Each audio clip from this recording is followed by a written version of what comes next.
You're listening to EFT Radio Online, where we explore meridian tapping techniques for self-help and peak performance. By listening to this audio, you agree to the disclaimer located at eftradioonline.com/disclaimer. If you'd like to get the schedule of all the upcoming EFT radio shows and access to archive shows, please visit us at eftradioonline.com, where you can subscribe to our free newsletter.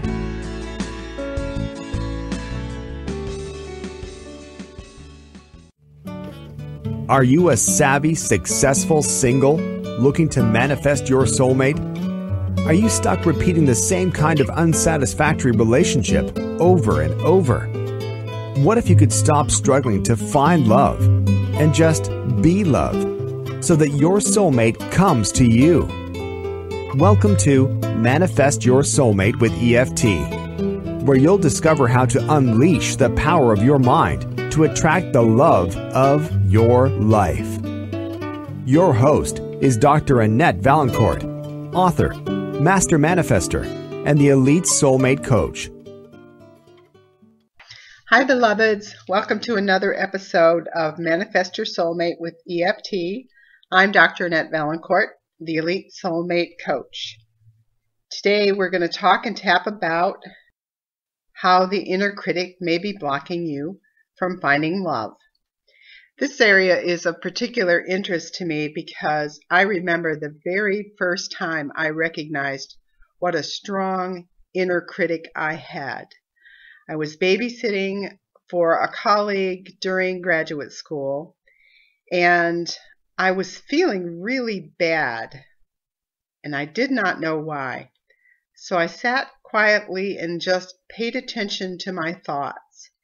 And boy, were they going after me. There were all these criticisms of you're not good enough, you're not smart enough, you don't really know what you're doing, and those sorts of things. And I was suffering as a result of being attacked by my inner critic. Now, I don't know if you're aware that this kind of thing even happens. So that's one of the very first things I want to bring to your attention, is that if you are feeling depressed or anxious, if you find yourself doubting yourself or second-guessing yourself, if you feel like everybody around you is critical or disapproving of you, it is likely that you have a very active and powerful inner critic. Another way my inner critic shows up is that I'm always frustrated when I'm doing something, like I'm going to work and I find myself wanting to be at home. Or I'm at home and I'm thinking I should be at work.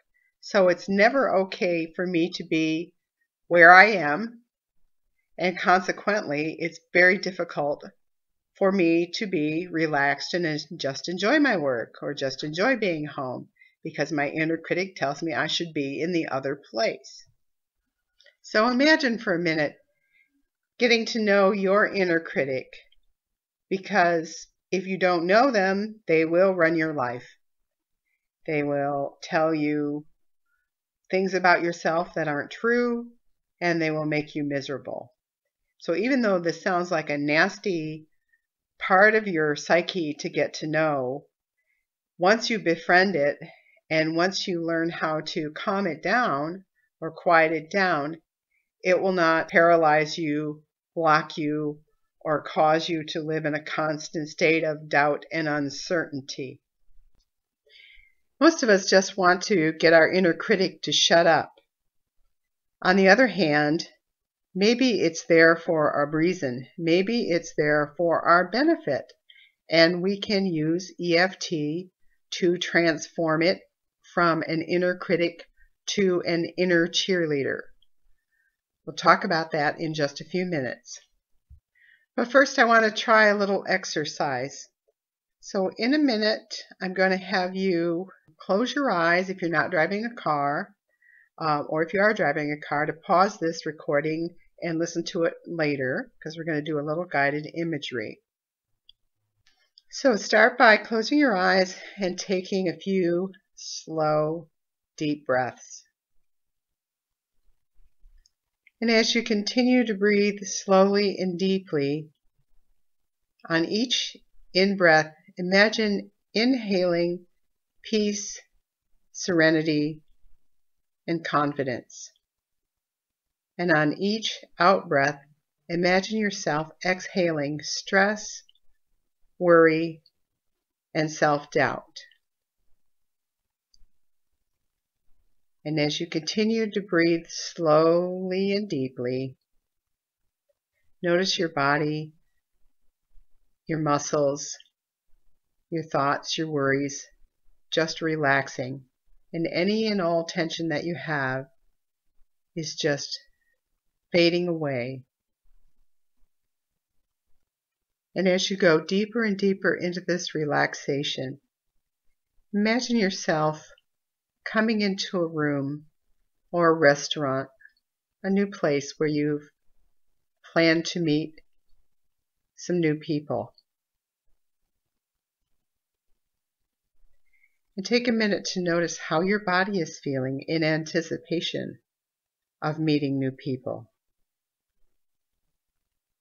Perhaps there are a mixture of men and women in the room that could be your potential soulmate. Notice if your heart starts to beat faster or your pulse starts to quicken, either in anxiety or in excitement. What thoughts are going through your mind as you picture yourself entering a room full of attractive people?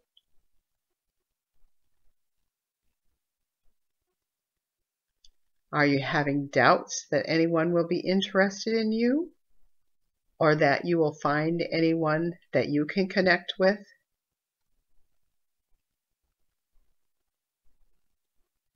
Are you second-guessing yourself, thinking you probably should have stayed at home? This is not going to come to anything useful or become anything interesting. Or do you find yourself feeling frustrated that you didn't dress a certain way, that you didn't put more time into your appearance?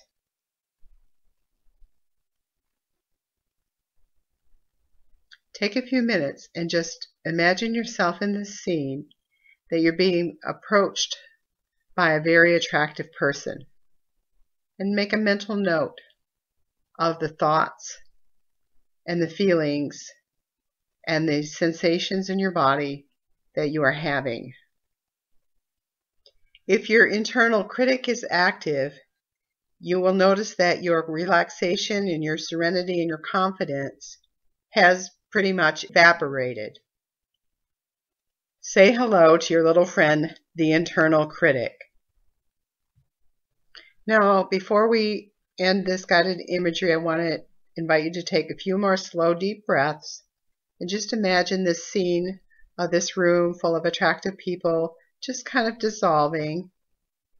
And you slowly bring your awareness back to the room that you're in, the location and the time of day, and the feeling of your body sitting on a chair or lying down. And when you're ready, slowly open your eyes and come back to this present moment. Even if you met your internal critic, I hope he or she wasn't a bully, but I do want to invite you to take a few minutes and write down a little bit about what you experienced, what your thoughts, what your feelings were as you imagined yourself in a room full of attractive people. And we'll come back after the break and we'll learn how to use those thoughts and feelings and sensations in EFT, how to create tapping statements from those various aspects. Here's what readers are saying about how to manifest your soulmate with EFT by Dr. Annette Vaillancourt, the Elite SoulMate Coach. This amazingly powerful book speaks to the soul Annette is relatable and really gets it on a level that is so reassuring and hopeful. She describes the tapping process better than any I've seen. The menus woven throughout the book are sheer genius, offering a customizable process that is sure to uncover and release any block holding you back. There's so much gold in this book, it goes way beyond manifesting your soulmate. It gives the reader the tools to manifest whatever it is they truly desire in their life. Marcy Traylor, Professional Empowerment Coach. Now available on Amazon.com or at EliteSoulMateCoaching.com. Welcome back, beloveds. Let's talk a little bit about how your inner critic might block you from finding love. First of all, I think the most obvious one is that having a very active internal critic can be paralyzing. It can cause a lot of anxiety, possibly avoidance of meeting new people, like in our example we gave earlier. It can also cause you to not take any action. Perhaps in the guided imagery we did earlier, you just stood there frozen and didn't approach or go mingle with the other attractive people in the room. A second way your internal critic, your inner critic, can block you from finding love is it can block you or stunt you from having a healthy sense of self-love. We all know that we attract people who think about us and feel about us the way we think and feel about ourselves.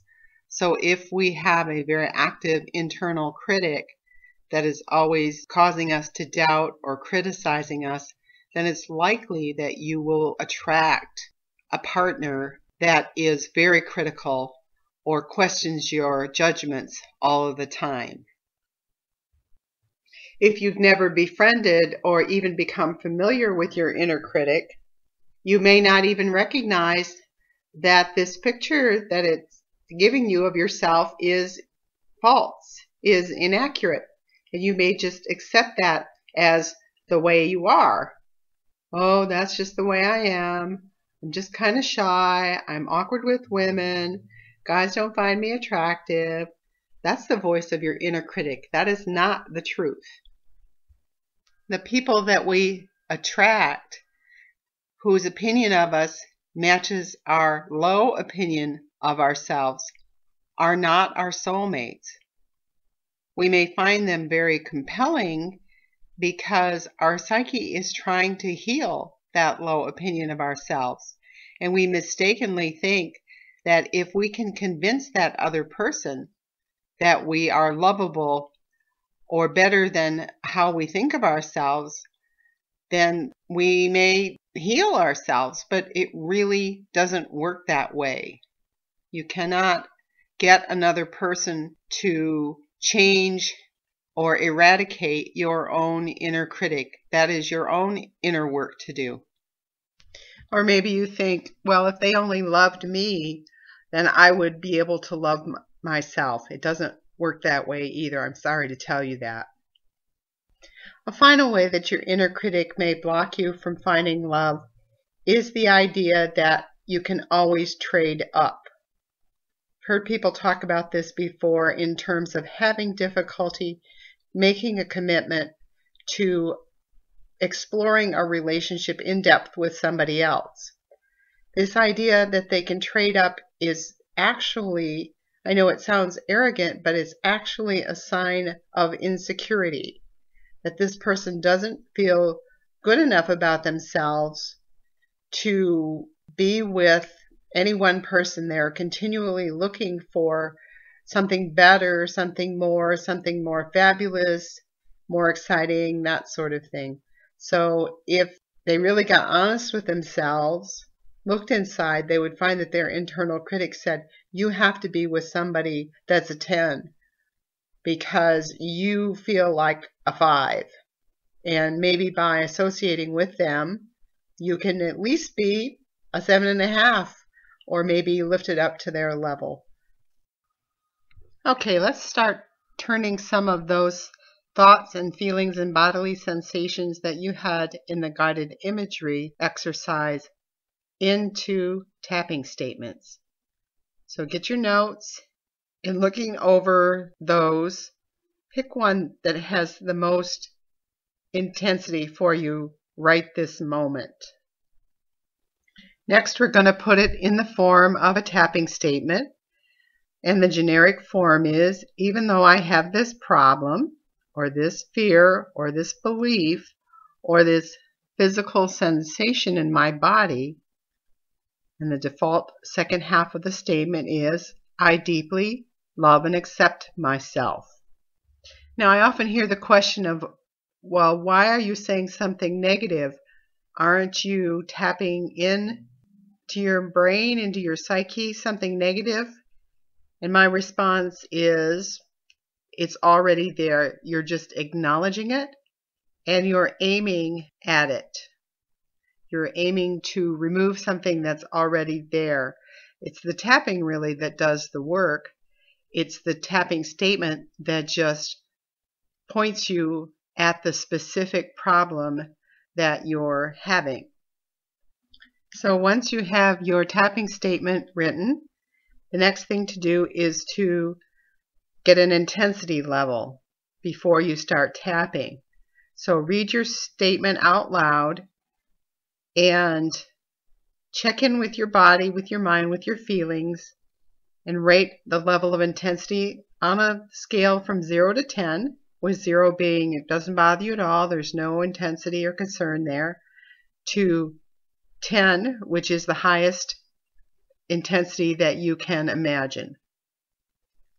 Now we're going to just take a random example to demonstrate the tapping on this issue and how to turn your internal critic into your internal cheerleader.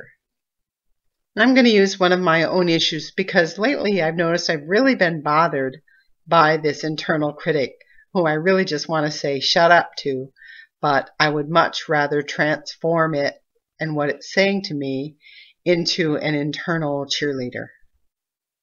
Oh yeah, and one more thing. To get a chart of the tapping points, either go to the handout on the bottom of this page or go over to my website at www.elitesoulmatecoaching.com and click on the link for the tapping points. Okay, I came up with an issue by doing the exercise that I suggested to you earlier. I imagined myself walking into a room full of attractive people, and lo and behold, here's one of the things that I found kind of upsetting, and that is my internal critic said, you don't know how to flirt.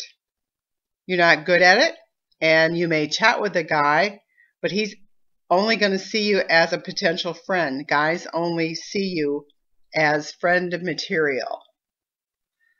And I would give that an intensity rating of about a 7 or an 8, because there's a part of me that really believes that.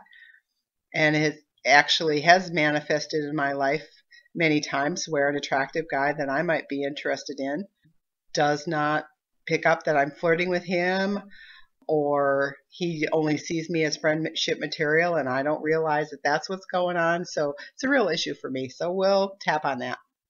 Now this may or may not be your issue, but there is such a thing as borrowing benefits. And what that means is that as you tap along with me and repeat the statements and tap on the points that I'm tapping on, you will get benefits from this tapping exercise that will work on your own issue. So I invite you to repeat after me and tap along on the points that I'm tapping along with and see what happens as you think about your specific issue. Another thing that I notice is I have kind of a queasy feeling in my stomach as I think about this issue. So I think I'm going to start tapping on that aspect of this. That queasy feeling is, again, maybe about a 5 or a 6. So let's start with that. So I like to start out tapping on the karate chop point and repeating my setup statement or my tapping statement. So mine goes, even though I had this queasy feeling when I think about flirting with an attractive man, because I think he'll only see me as a potential friend, I deeply love and accept myself. You do this 3 times while you're tapping on the karate chop point. Even though I have this queasy feeling in my stomach when I think about flirting with an attractive man, and I'm afraid he's only going to think of me as a potential friend, I deeply love and accept myself. One more time. Even though I have this queasy feeling in my stomach when I think about flirting with an attractive man, because I'm sure he's only going to see me as friendship material, I deeply love and accept myself. Then I like to tap on the top of my head point, where you bunch your fingers together and tap on the tender part of the top of your head. And my reminder statements are going to be mixed up, but this one will start off with this queasy feeling in my stomach. And I'm tapping it about 7 times on each point. Inside of the eyebrow point, this queasy feeling in my stomach. Outside of the eyebrow point, this queasy feeling in my stomach for being friend zoned. Under the eye, this queasy feeling in my stomach about being friend zoned. Under the nose, this queasy feeling I get in my stomach when I think I've been friend zoned. Chin point, this queasy feeling in my stomach when I think I've been put in the friend zone. Collarbone point, this queasy feeling in my stomach when I think I've been put in the friend zone. Under the arm, this queasy feeling I have in my stomach when I think I've been friend zoned. Okay, I go back to the top of the head. I have been friend zoned in the past. Inside the eyebrow, I have been friend zoned in the past. Outside the eyebrow, and I didn't much like it. Under the eye, it was confusing to me. Under the nose, it was very confusing to me. Chin point, I thought he liked me and was attracted to me. Collarbone point, I really thought he liked me and was attracted to me. Under the arm, and he was just being a gentleman. Top of the head, I thought he was just being a gentleman. Inside the eyebrow, I didn't know I was being friend zoned. Outside the eyebrow, I got a lot of mixed messages from him. Under the eye, I got a lot of mixed messages from him. Under the nose, all those mixed messages. Chin point, and all those queasy feelings. Collarbone point, all those queasy feelings. That was my yawn. That's a sign that the energy is shifting, and most likely the intensity is going down at this point. We'll see in a minute. Under the arm, this queasy feeling I get when I think about flirting with an attractive guy. Okay, I'm going to take an intensity level reading and just kind of check in with myself and see if it's still at a 6 or a 7. Okay, what I'm noticing now is that I'm actually not feeling queasy. I'm actually feeling a little irritated and kind of mad. So I'm going to, what am I going to do? I think I'm going to change my tapping statement to incorporate that. So I'm going back to my karate chop point and create a new tapping statement that incorporates that. So it might be, even though I was feeling a little queasy when I thought I was being friend zoned, the truth is I'm really kind of mad about that. And even though I'm mad, I deeply love and accept myself. Even though I thought I was feeling a little queasy, and I was feeling a little queasy, now I'm feeling mad about being friend zoned. And even though I'm feeling mad, I deeply love and accept myself. One more time. Even though I was feeling queasy before, what I discovered is I'm really mad about being friend zoned. And even though I am feeling mad, I deeply love and accept myself. Tapping on the top of the head. Now I'm just mad. Inside the eyebrow. Now I'm just mad. I'm not queasy. Outside the eyebrow. Now I'm just mad at being friend zoned. I'm not queasy. Under the eye. How dare he give me those mixed messages? Under the nose. That wasn't fair. Chin point. He just led me along for months. Collarbone point. He just led me on for months. Under the arm. Just led me on for several months. Top of the head. I wish he were just honest with me, straightforward with me. Inside the eyebrow. It would have saved me a whole lot of time and hassle and confusion. Outside the eyebrow. That would have saved me a whole lot of time, hassle, and confusion. Under the eye. I'm glad that I spoke up finally. Under the nose. I'm really glad that I spoke up finally. Cleared up the confusion. Chin point. Cleared up the confusion. Collarbone point. Cleared up the confusion. Under the arm. Cleared up the confusion. Top of the head. Good for me for speaking up finally. Inside the eyebrow.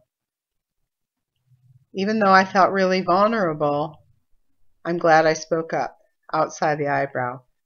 Even though I felt really vulnerable, I'm glad I spoke up and found out how he really felt. Under the eye. Even though I felt really vulnerable, I'm glad I spoke up. Under the nose. That was really brave of me. Chin point. That was really brave of me. Collarbone point. That was really brave of me. Under the arm. I'd never done anything like that before. Top of the head. That was a real growth step. Inside the eyebrow. That was a real growth step for you, Annette. Outside the eyebrow. Oh. That was a real growth step for you, Annette. Under the eyebrow. Because you were so confused. Under the nose. No wonder you feel queasy when you think about that. Chin point. You were getting lots of mixed messages. Collarbone point. And you finally spoke up to clarify it. Under the arm. And you finally spoke up to clarify it. Top of the head. You didn't get the answer that you want. Inside the eyebrow. But you got an answer that clarified everything. Outside the eyebrow. Then you could take action on it because you knew where you stood. Under the eye. Then you could take action on it because at least you knew where you stood with him. Under the nose. At least you were honest and real and vulnerable with him. And even though, chin point, and even though it didn't turn out the way that you wanted it to, collarbone point, you took a stand on your own behalf. You weren't a victim of him stringing you along. Under the arm. Good for you, Annette. Good for you, Annette. Okay, we're going to take a pause here and check in with the intensity level and see where we're at. I'm actually feeling pretty good right now. I feel like my upset was justified, and you could really hear as I was switching from the queasy to the angry that my inner critic was changing and morphing from the critical accusations of you don't know how to flirt, guys only friend zone you, that sort of thing, into the inner cheerleader that said, well, good for you, Annette, that you had the courage to be vulnerable, to tell him how you felt, to listen to what he had to say, and to deal with the reality of that. So we're going to go into the testing phase of the tapping. With the testing, I'm usually ask people to close their eyes, think about their original tapping statement. In this case, it was, I don't know how to flirt. I'm not good at it. I may chat with a guy, but he'll only see me as a potential friend. Guys only see me as potential friends. And I'm going to see first the intensity level of that. And then I'm going to check and see if there's any way using my imagination, going back to that original scene perhaps, or that past specific relationship, if I can make the intensity level go back up. Wow, one of the things I'm realizing is the reason I felt queasy is because a part of me knew that I'd been friend zoned, but we just weren't talking about it. And then another thing I just realized is that when I'm being friendly with a guy, I'm not always flirting with him. I may not be interested with him or in him romantically. I just may be interested in having a friendly chat. So I do know how to flirt. It's more about what my intention is, and also paying attention to the vibe that I'm getting that tells me something's off. Both of those are valuable things for me to realize.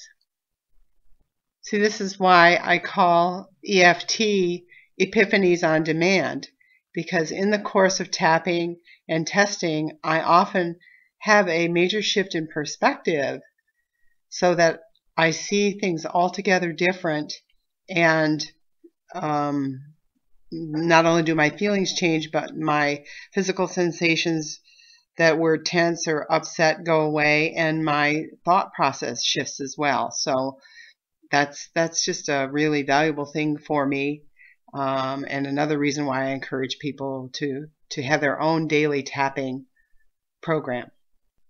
It's also what I love about EFT, because EFT is meant to be a self-help technique. So even though I like to have guests on the show and demonstrate tapping with them, I also am glad that I'm able to demonstrate tapping with yourself, by yourself, because that is what it's really meant to do, that you don't really need to hire a coach to help you through the tapping process, that with a few instructions and perhaps the EFT manual or watching some videos on YouTube, you can learn how to do this yourself and be effective, as Gary Craig says, in about 80% of first tries. So I hope you enjoyed this show and got something out of the tapping, and you can always go back and play it again, or use the instructions that I've given you here to create your own tapping statements, and notice how your internal cheerleader comes to your aid. Thank you, and I'll see you next time. For more information, videos, podcasts, and training on how to manifest your soulmate with EFT, visit manifestyoursoulmatewitheft.com. Sign up to receive Annette's free reports, including her cheat sheet, The Right Reasons You Attract the Wrong People.